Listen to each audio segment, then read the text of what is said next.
Alors que la plupart des sports étaient sur pause en ces fêtes de fin d'année, le public de Poissompré, lui, a eu comme toujours droit à sa ration de hockey.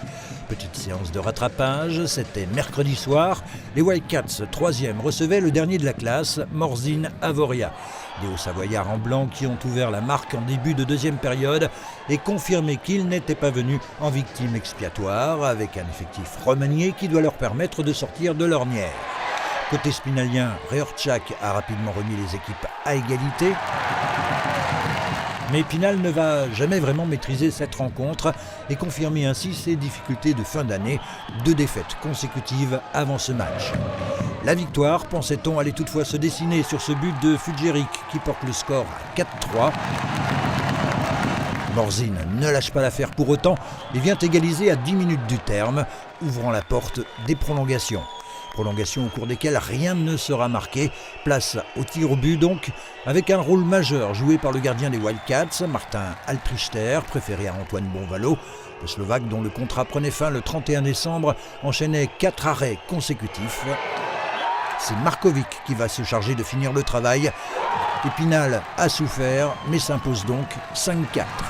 Il faut être conscient que là, sur ce genre de match, il faut qu'on soit plus efficace offensivement et c'est ce qui a manqué ce soir parce qu'on a de nombreuses occasions, on a des powerplays où on doit les mettre au fond, donc c'est un peu toujours le même scénario. Tous les matchs vont être importants et les moindres points perdus, on risque de le payer à la fin, donc il faut être conscient de ça et travailler fort aux entraînements et 60 minutes pendant les matchs. Après cette victoire à l'arraché qui ne rapporte que 2 points, les Spinaliens reprennent la 2e place du classement avant de se rendre dès samedi à Montpellier, avant-dernier. Le héros du jour, Martin Altrichter, sera-t-il encore dans l'effectif pour ce déplacement?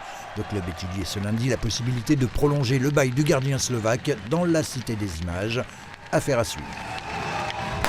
Et puis elle s'était invitée quelquefois battante en fin d'année. La pluie n'a malgré tout pas découragé les quelques 800 participants inscrits le 29 décembre au soir sur le 6e trail 14-18 de Remiremont, avec sa redoutable montée du point du jour menant au fort du Parmont.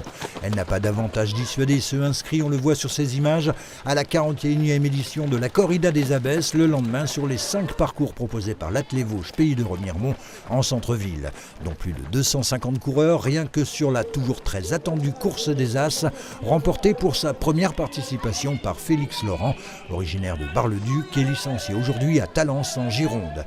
Il boucle les 7 km 300 en 21 minutes et 46 secondes.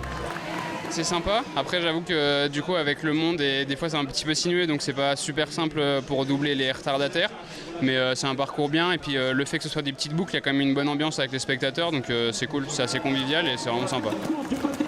La première féminine, Émilie Jacot de l'Athlé Sport Sarreguemines, termine 25e du scratch en 25 minutes.